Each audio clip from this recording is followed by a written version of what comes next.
자, 웃는 건 제가 하고 그러면, 할 말이 많으실 것 같은데, 9명이면 예상했던 숫자보다는 좀 많습니다. 그죠?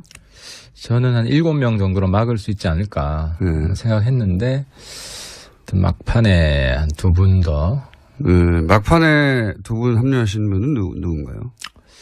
뭐 저희들이랑 인간적으로 좀 친한 분들이 있습니다. 그동안 이야기를 잘 나누고 허심탄회 예, 굉장히 정말 형제같이 예, 같은 정치인이라고. 설마 이렇게까지 얘기하고 가겠는가 하는 분들. 예. 그러니까 정치가 인간에 보다 더 우위에 있다.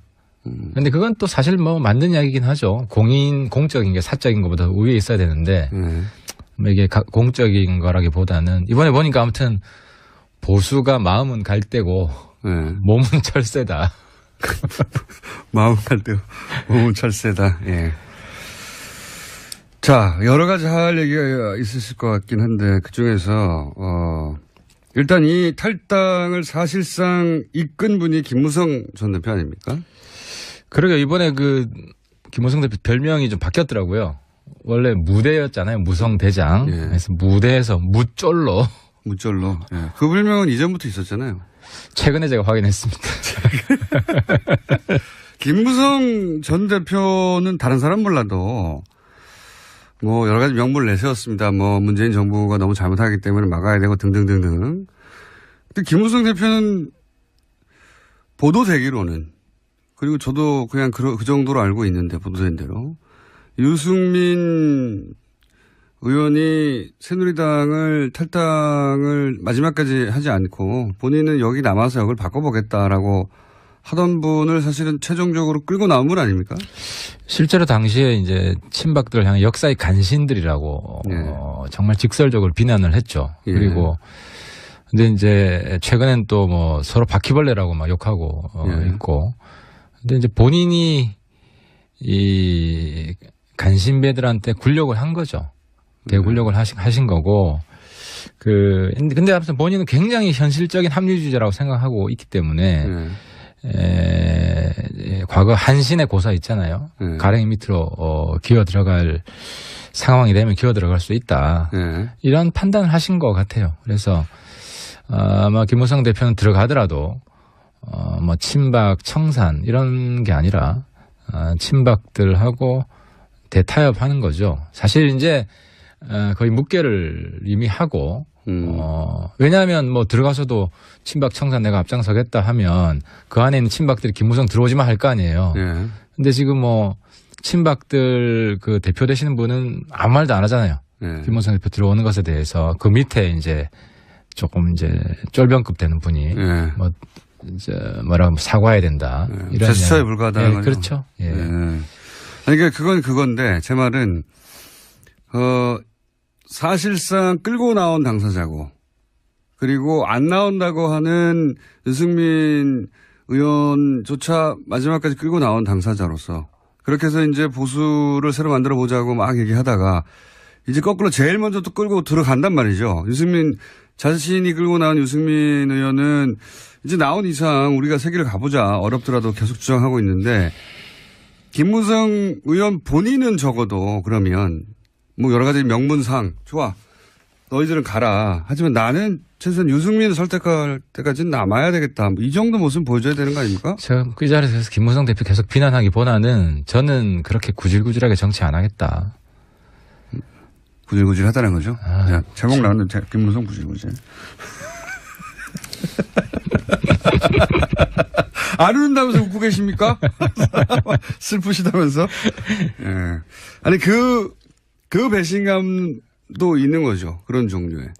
아니 어려운 일 같이 하자고 하다가 혼자 가버리면 어떡하나. 근데 김무성 대표 정치 스타일이 보면 이 48시간 뭐 그 유명한 법칙도 있고 상황 합리론자입니다. 상황이 변하면 언제든지 말을 갈아탈 수 있는. 그건 뭐 입증됐어요, 사실. 그렇죠. 이번에. 아주 놀랍게 변신하는 모습을 왔기 때문에. 근데 이제 문제는 그 변하는 주기가 속도가 너무 빨라진다는 거죠. 그래서 김무성 대표는 사실 본인이 이제 정계 은퇴한다고 그 대선 당시에. 그랬죠. 예, 국회의원 출마도 안 한다고 그랬어요. 여기서 끝이라고. 근데 아마 그 부분도 다 지금 이제 뒤집지 않을까. 그래서 김무성 대표는 이제 홍준표 대표 이후에 한국당에 이제 당권 공백이 생긴다. 자기가 차지하겠다. 뭐 이런 야심을 가지고 들어갔습니다. 그런 야심이 있다는 것은 어떤 식으로 확인하셨어요? 아니면 들어갈 리가 없죠. 자기가 뭐 거기 가서 뒤에 뭐 쫄병하려고 들어가는 건 아니고 대표를 또 하고 싶은 거죠. 아니면 본인이 그렇게 안 들어갈 겁니다. 근데 직접 대표도 뭐 최소한 뒤에서 이렇게 힘을 가지고 조종하는 배우가 될 수 있던. 그러니까 마지막 한번 흔들어 보고 싶다. 나름 그런 욕망을 가지고 있는 겁니다. 근데 이제 문제는 본인의 시대가 끝났다 하는 것을 국민들은 다 아는데 본인은 모르는 것 같습니다. 물론 뭐 본인이 다시 그 국민들의 마음을 바꿔낼 수 있을지 정치는 가능성의 영역이기 때문에 봐야 되겠지만 갈수록 추해지는 것 같습니다. 추해진다. 무쫄 구질구질 추해진다. 제목 많이 나왔고요. 이거는 어떻습니까? 사실 지난번 탈당 13명 예. 탈당 때는 진보 보수 가릴 거 없이 비난 여론이 굉장히 높았어요. 예. 그리고 언론들도 그렇게 바라봤습니다. 보수 진보 언론 양쪽 모두 다 뜬금없이 갑자기 이게 무슨 짓이냐. 명분도 안 되고. 근데 이번에는 이제 그때보다 명분이 더 뭐 나아진 건 하나도 없어요. 사실은.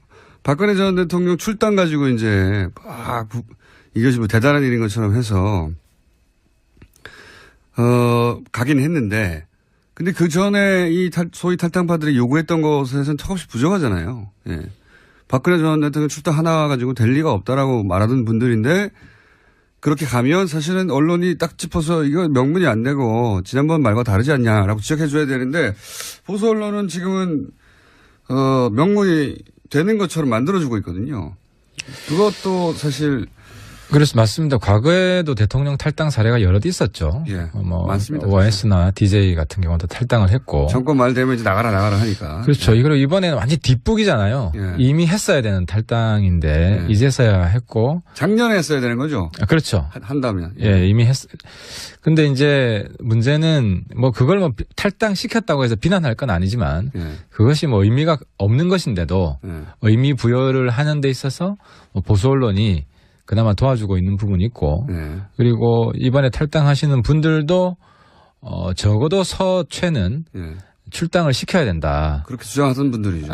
했었죠. 거기서 이제 본인들도 많이 후퇴를 한 거죠. 그래서 모양이 많이 좀 깎이는 지금 그런 방식의 이제 탈당입니다. 그런데 뭐 실제로 국민들은 많이 알고 있죠. 그래서 요즘은 민심은 댓글을 보면 안다. 댓글을 뭐 보면은 뭐 칭찬하는 댓글이 없죠. 칭찬할 거리도 없고 명분도 안 되는 것이고요.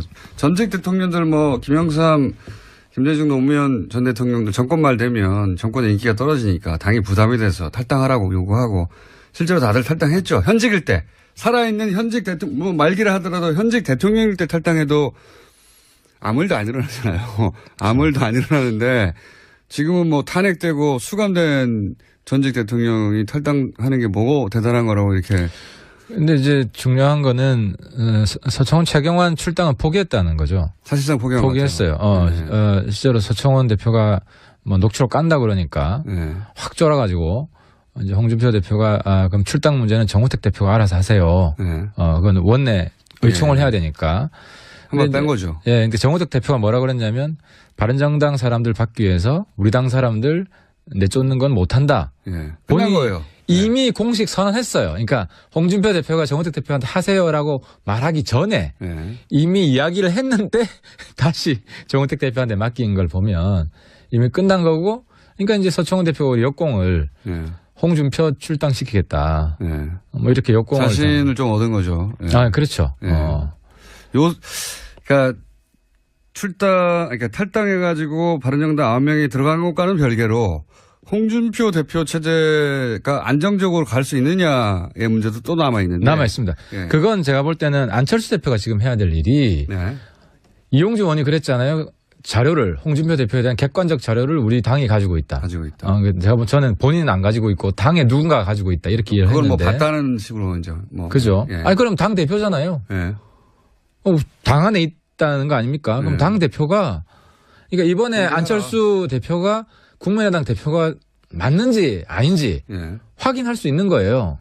그걸 공개하느냐 아니냐. 당에 있는 거니까 당에 있으면 안철수 대표가 공개하시라. 예. 그러면은 지금 소위 말하는 정치권의 적폐, 현실 살아있는 적폐, 홍준표 대표 날릴 수 있죠. 홍준표 대표가 살아있는 적폐로 이제. 이제 뭐, 끝장이야, 끝장! 그러니까 이제 보수 언론이 사실은 보수, 지지층에게 이 정도면 명분이 되니까 봐주자. 라고 하는 뉘앙스를 깔고 보도를 하는 거죠. 공격하지 않는 자체가. 이제 거기서 핵심이 홍준표 대표, 홍 대표를 개혁 보수 반열에 올리는 시도인 거죠. 그 박근혜 대표를 출당시키는 게 상당한 개혁이다. 이제 우리 당내에서도 논란이 있었어요. 논란이 있었고, 그러니까 이제 저가 대표적이죠. 뭐 서청원이나 홍준표나 똑같은 썩은 보수다. 홍준표 50보고 서청원 100보다 뭔 큰 차이가 있느냐. 실제로 우리 뭐 의총에서도 그런 논란이 있었어요. 홍준표 대표한테 탈당파들은 홍 대표한테 힘을 실어줘야 된다. 탈당파들은. 뭐 한국당 안에서 개혁을 하려고 그런다. 그걸 원하겠죠, 홍 대표도. 그렇게 해주고 그렇게 포장하고 싶은 거죠. 홍 대표를 엄청난 개혁가로 포장을 해야 본인들의 탈당이 합리화되는 것이고. 그건 뭐 맞습니다. 근데 이제 이거는 저는 연내로 홍 대표가 똑같은 썩은 보수다라는 게 저는 확인될 거라고 봅니다. 지금 홍 대표를 흔들기도 쉽진 않아요, 사실은. 그런 뭐 자본들이 많이 나오긴 하는데, 뭐 권한 정지 얘기도 나오고 친박 쪽에서. 근데 친박 쪽이 그렇다고 지금 힘을 막 낼 만한 상황도 안 되지 않습니까? 친박도 사실 제스처라고 봐야죠. 저는 서청원 대표가 공개하진 않을 거라고 봅니다. 왜냐하면은 그래서 이제 국민의당에서 홍준표 대표도 카드가 있거든요. 한 번 먹은 놈이 계속 먹는다 이 말은 서청원 대표를 향해서 했는데 그 말은 나도 깔 거 있다는 거예요. 그 행간을 읽어보면 서로 협박 중이에요. 서로 협박 중인 거죠. 그래서 제3자가 나와서 그래서 저는 국민의당이 가지고 있다면 국민의당이 공개해서 이 판을 정리해 줄 수 있다. 근데 보통 이렇게 녹취록 공방에서 제3자가 녹취록을 까는 경우가 별로 없거든요. 싸움 구경 즐겁게 하고 최대한 서로 박치기 하라고 내버려 두지. 근데 어쨌든 이용주 의원은 본인의 말에 책임을 져야죠. 사실 뭐 국감장에서 했던 이야기, 일부러 국감장에서 했던 것 같아요. 그걸 노리고. 그렇겠죠. 보도될 면책 특권이 있으니까. 그리고 보도될 가능성이 100%니까요. 그때 얘기하면. 어제 엘리베이터에서 만났는데 절 보는 게 씩 웃고 가더라고요. 내가. 죽가? 그런 얘기는 안 해요? 엘리베이터 여러 번 있어가지고 내가 물어보진 않았는데. 씩 웃으자 물어보시지 마세요. 아니, 뭐 나한테는 없어. 이거 아니겠어요? 있어도 없다고 하겠죠. 거꾸로 이게 유승민 의원의 기회가 될 거라고 하는 시각도 없는 건 아닙니다. 물론 기회가 그 됩니다. 기회가 오래 버텨야 올 거라고들 얘기하죠. 기회가 되는데 두 가지가 필요합니다. 하나는 이제 유승민 대표한테 간곡하게 욕을 했는데. 당 대표를 나한테 달라. 제 말 좀 들으라고. 첫 번째는 한국당과 차별화를 확실하게 해야 됩니다. 이번 이제 보수 탈당파 숫자를 더 줄일 수도 있었습니다. 왜냐? 어떻게 하면 차별화가 확실히 됐으면 우리 당 지지율이 올라갔고 근데 차별화가 안 되고 국민들이 볼 때는 한국당이나 뭐 바른정당이나 거기서 거기 아니냐. 맨날 거의 비슷해요, 사실. 이러면은 안 되는 거예요. 그래서 제가 대표가 됐으면 확실히 차별화가 됐다. 근데 그래서 유승민 대표한테 스타일을 바꿔라. 점잖은 정치하면 안 된다. 핫한 정치해라. 이게 하나고. 두 번째는 그거 못 바꾸겠으면 날 다 이거 아닙니까? 그 뒤에 행간의 이야기는. 유승민 선배는 저한테 하태경이 대표하면 참 잘할 것 같다는 말씀하셨어요. 근데 안 돼. 저는 기회가 앞으로 많이 있으니까 지금 유승민 스타일로 한번 승부를 해야 되고 두 번째는 제가 이제 우리 노회찬 정의당 선배를 강사로 한번 모실 생각이에요. 왜냐하면 이 비교섭 단체 노하우 애환 투지. 투지. 정말 웃기면서도 신문지 깔고 들어눕는 그런 만용. 이런 게 왜 필요하냐. 만용이 아니라, 뭐랄까요. 재치 아닙니까? 재치? 그리고 연출력. 또 제가 볼 때는 좀 웃겼는데 네. 국민들이 볼 때는 또 다르게 생각하거든요. 그러니까 우리끼리 보는 평가랑 이게 참 어려운 게 국민들 시선으로 어떻게 평가할 것인가를 잘 캐치하는 사람. 근데 사실 홍준표 대표도 그걸 잘해요. 홍준표 대표가 그걸 잘하니까 지금 그러니까요. 그 유일한 장점이에요. 유일한 장점. 사실 우리가 적장이지만 홍준표 대표의 장점을 우리는 받아들여야 배워야 됩니다. 대중 눈높이에서 이해가 가도록 자기 그렇죠. 주장을 하는 건 능력이 탁월하죠. 예. 바퀴벌레라고 어떻게 딱 규정을 하고 본인도 같은 과인데. 홍준표 대표가 대중 눈높이 맞추는 거 아주 잘합니다. 그렇습니다. 그래서 그다음에 노회찬 대표도 모시고 노회찬 대표도 마찬가지고 대중 눈높이에서 딱딱 귀에 꽂히게. 이제 우리 당 의원들이 체질 개선해야 됩니다.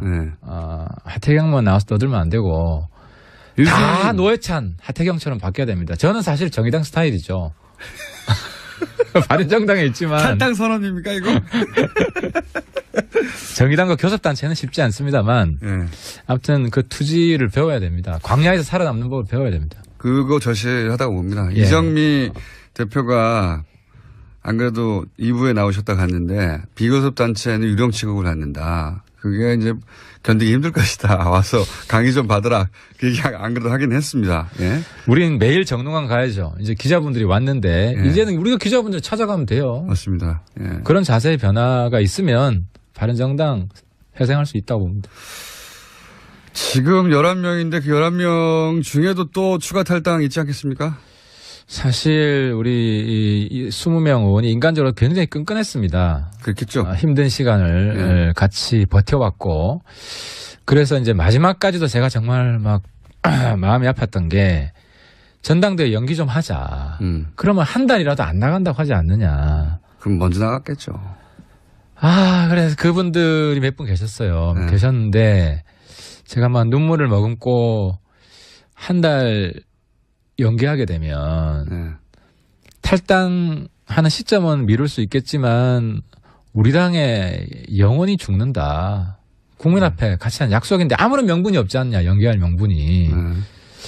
그리고 실제로 남지사가 합당 전당대회 요구를 했는데 통합전당대회 한국당하고 홍준표 대표가 그 다다음 날 그 꼼수다. 안 한다. 그리고 남경필 복당도 없다. 그렇게 그냥 이런 자에 거절을 했습니다. 이런 상황이기 때문에 명분을 찾을 수가 없어요. 저도 최대한 성의껏 명분만 있으면 나도 해줄 수 있다. 우리 동지들 그렇게 간절하게 같이 있고자 한다면. 그래서 몇 분들이 좀 인간적으로 충격을 좀 받은 상태고요. 근데 어쨌든 잘 추스르고. 그럼 절대 떠나지 않은 사람의 숫자를 꼽자면 거꾸로. 그러니까 이제 그렇게 제가 답변을 드리면 또 그러면 떠날 수도 있는 사람들이 몇 명이다 이렇게 되기 때문에. 이게 그러니까 절대 어떤 경우에도 상황 변화와 무관하게 이분들은 안 떠난다. 5-6명 됩니까? 하태경 한 사람 확실히 안 떠나죠. 그건 제 문제니까 제가 이야기할 수 있고. 의원님 갈 데도 없잖아요. 저는 한국당 해체를 위해서. 갈 데가 있어요. 떠난다고 하죠. 다음 총선 때까지 한국당 해체를 위해서 끝까지 약속을 지킬 것이고요. 의원님하고 유승민 의원하고 이해은 의원 최소한 3분 정도 그리고 정병국 의원 나머지 의원분들도 떠나겠다는 마음은 없고 근데 문제는 우리가 우리 당의 지지율을 올릴 수 있는 비전과 전략 여기에 실패하면 우리 당은 끝납니다. 저는 잘 이해가 안 가는 게 이런 겁니다. 여론조사 같은 거 보면 그냥 단순한 정당 지지율 말고 바른정당 지지자들 중에 지금 현 정부에 대한 지지율이 60%가 넘습니다. 보통 보면. 그러니까 제 말은 바른정당이 당연히 야당으로서 현 정부에 대해서 각을 세워야 하는 상황들이 오긴 하지만 아까 이제 차별화 말씀하셨길래 자유한국당은 1부터 100까지 다 반대잖아요. 지금 그렇죠. 1부터 75번까지만 반대가 아니라 1부터 100까지 전부 다 반대란 말이죠.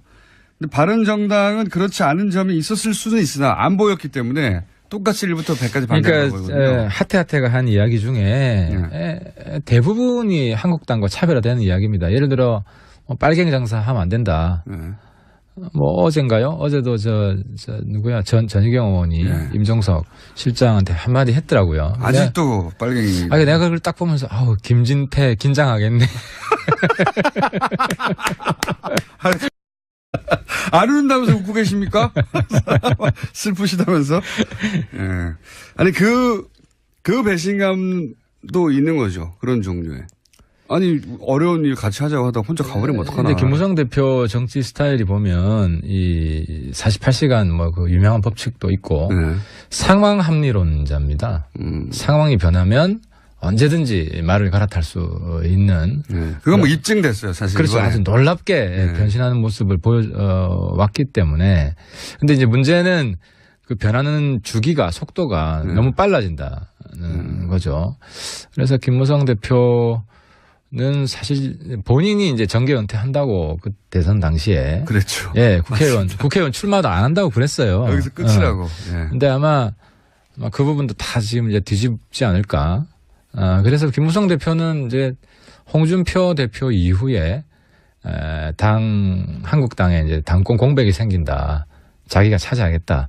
뭐 이런 야심을 가지고 들어갔습니다. 그런 야심이 있다는 것은 어떤 식으로 확인하셨어요? 아니면 들어갈 리가 없죠. 자기가 뭐 거기 가서 뒤에 뭐 쫄병하려고 들어가는 건 아니고, 대표를 또 하고 싶은 거죠. 아니면 본인이 그렇게 안 들어갈 겁니다. 근데. 직접 대표도 이제, 거의 묵계를 이미 하고, 왜냐하면 뭐 들어가서도 친박 청산 내가 앞장서겠다 하면 그 안에 있는 친박들이 김무성 들어오지만 할 거 아니에요. 예. 근데 지금 뭐 친박들 그 대표 되시는 분은 아무 말도 안 하잖아요. 예. 김무성 대표 들어오는 것에 대해서 그 밑에 이제 조금 이제 쫄병급 되는 분이 예. 뭐 이제 뭐라고 사과해야 된다. 예. 이런 제스처에 불과하다는 예, 거죠. 그렇죠. 예. 예. 아니 그러니까 그건 그건데 제 말은 사실상 끌고 나온 당사자고 그리고 안 나온다고 하는 유승민 의원조차 마지막까지 끌고 나온 당사자로서 그렇게 해서 이제 보수를 새로 만들어 보자고 막 얘기하다가 이제 거꾸로 제일 먼저 또 끌고 들어간단 말이죠. 유승민 자신이 끌고 나온 유승민 의원은 이제 나온 이상 우리가 세기를 가보자 어렵더라도 계속 주장하고 있는데 김무성 의원 본인은 적어도 그러면 뭐 여러 가지 명분상 좋아 너희들은 가라. 하지만 나는 최소한 유승민을 설득할 때까지는 남아야 되겠다. 이 정도 모습 보여줘야 되는 거 아닙니까? 제가 그 자리에서 김무성 대표 계속 비난하기보다는 저는 그렇게 구질구질하게 정치 안 하겠다. 구질구질 하다는 거죠? 자, 제목 나왔는데 김무성 구질구질. 최근에 제가 확인했습니다. 김무성 전 대표는 다른 사람 몰라도 뭐 여러 가지 명분을 내세웠습니다. 뭐 문재인 정부가 너무 잘못하기 때문에 막아야 되고 등등등등. 근데 김무성 대표는 보도되기로는 그리고 저도 그냥 그 정도로 알고 있는데 보도된 대로 유승민 의원이 새누리당을 탈당을 마지막까지 하지 않고 본인은 여기 남아서 역을 바꿔보겠다라고 하던 분을 사실은 최종적으로 끌고 나온 분 아닙니까? 실제로 당시에 이제 친박들을 향해 역사의 간신들이라고 정말 직설적으로 비난을 했죠. 그리고 근데 이제 최근엔 또 뭐 서로 바퀴벌레라고 막 욕하고 있고. 근데 이제 본인이 이 간신배들한테 굴욕을 한 거죠. 대굴욕을 하신 거고. 근데 아무튼 본인은 굉장히 현실적인 합리주의자라고 생각하고 있기 때문에 과거 한신의 고사 있잖아요. 가랭이 밑으로 기어 들어갈 상황이 되면 기어 들어갈 수 있다. 이런 판단을 하신 것 같아요. 그래서 아마 김무성 대표는 들어가더라도 뭐 친박 청산 이런 게 아니라 친박들하고 대타협하는 거죠. 사실 자 웃는 건 제가 하고 그러면 할 말이 많으실 것 같은데 9명이면 예상했던 숫자보다는 좀 많습니다. 그죠? 저는 한 7명 정도로 막을 수 있지 않을까 생각했는데 막판에 한 2분 더. 막판에 2분 합류하신 분은 누군가요? 뭐 저희들이랑 인간적으로 좀 친한 분들이 있습니다. 그동안 이야기를 잘 나누고 허심탄회 이야기 굉장히 정말 형제같이 같은 정치인이라고. 설마 이렇게까지 얘기하고 가겠는가 하는 분들. 그러니까 정치가 인간에 보다 더 우위에 있다. 근데 그건 또 사실 뭐 맞는 이야기긴 하죠. 공적인 게 사적인 것보다 우위에 있어야 되는데 뭐 이게 공적인 거라기보다는 이번에 보니까 아무튼 보수가 마음은 갈대고 네. 몸은 철새다. 마음은 갈대고 몸은 철새다. 예. 자, 여러 가지 할 얘기가 있으실 것 같긴 한데 그중에서 일단 이 탈당을 사실상 이끈 분이 김무성 전 대표 아닙니까? 그러게 이번에 김무성 대표 별명이 좀 바뀌었더라고요. 원래 무대였잖아요. 무성대장. 예. 그래서 무대에서 무쫄로. 무쫄로. 예. 그 별명은 이전부터 있었잖아요. 뭐 최소한 뒤에서 이렇게 힘을 가지고 조종하는 배우가 될 수 있던. 그러니까 마지막 한번 흔들어 보고 싶다. 나름 그런 욕망을 가지고 있는 겁니다. 근데 이제 문제는 본인의 시대가 끝났다 하는 것을 국민들은 다 아는데 본인은 모르는 것 같습니다. 물론 뭐 본인이 다시 그 국민들의 마음을 바꿔낼 수 있을지 정치는 가능성의 영역이기 때문에 봐야 되겠지만 갈수록 추해지는 것 같습니다. 추해진다. 무쫄 구질구질 추해진다. 제목 많이 나왔고요. 이거는 어떻습니까? 사실 지난번 탈당 13명 예. 탈당 때는 진보 보수 가릴 거 없이 비난 여론이 굉장히 높았어요. 예. 그리고 언론들도 그렇게 바라봤습니다. 보수 진보 언론 양쪽 모두 다 뜬금없이 갑자기 이게 무슨 짓이냐. 명분도 안 되고. 근데 이번에는 이제 그때보다 명분이 더 나아진 건 하나도 없어요. 사실은. 박근혜 전 대통령 출당 가지고 이제 이것이 뭐 대단한 일인 것처럼 해서 가긴 했는데 근데 그 전에 이 소위 탈당파들이 요구했던